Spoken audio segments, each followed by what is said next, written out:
The talented young herbalist named Xian was in trouble. It should have been a victorious moment. He had just opened his very own medicine shop, but he bought his supplies from his former employer, and the resentful man sold him rotten herbs. As Xian wondered what to do with this useless inventory, patients flooded into his shop. A plague had stricken the city, and he had nothing to treat them. Just as he was starting to panic, his wife, Bai Suzhen, produced a recipe to use the rotten herbs as medicine. Her remedy cured all the plague-afflicted citizens immediately. Xian's former boss even had to buy back some of the rotten herbs to treat his own family. Shortly after, a monk named 𝐼𝐵𝐰 approached Xian, warning him that there was a demon in his house. The demon, he said, was Bai Suzhen.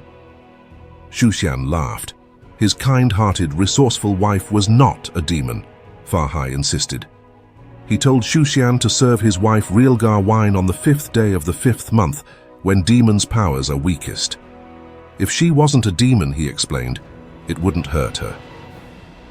Xian dismissed the monk politely, with no intention of serving Bai Suzhen the wine. But as the day approached, he decided to try it. As soon as the wine touched Bai Suzhen's lips, she ran to the bedroom, claiming she wasn't feeling well. Xian prepared some medicine and went to check on her. But instead of his wife, he found a giant white serpent with a bloody, forked tongue in the bed. He collapsed, killed by the shock. When Bai Suzhen opened her eyes, she realized immediately what must have happened.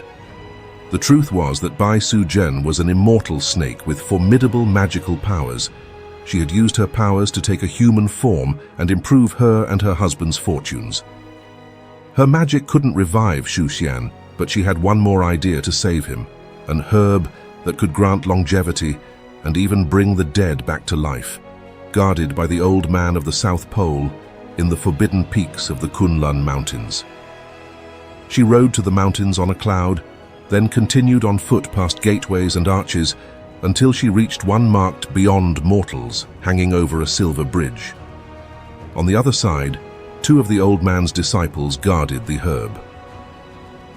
Bai Suzhen disguised herself as a monk and told them she'd come to invite the old man to a gathering of the gods. While they relayed her message, she plucked some leaves from the herb and ran. The servants realized they had been tricked and chased her. Bai Suzhen coughed up a magic ball and threw it at one. As the other closed in on her, she put the herb under her tongue for safekeeping, but its magic forced both of them into their true forms. As the crane's long beak clamped around her, the old man appeared. Why, he asked, would she risk her life to steal his herb when she was already immortal? Bai Suzhen explained her love for Xian. Even if he didn't want to be with her now that he knew she was a demon, she was determined to bring him back to life.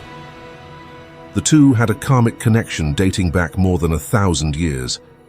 When Bai Suzhen was a small snake, a beggar was about to kill her, but a kind passerby rescued her. Her rescuer was Xian in a past life. Touched by her willingness to risk her life for him, the old man permitted her to leave the mountain with the immortal herb. Bai Suzhen returned home to revive Xian. When he opened his eyes, the terrified look frozen on his face became a smile. Demon or not, he was still happy to see his wife.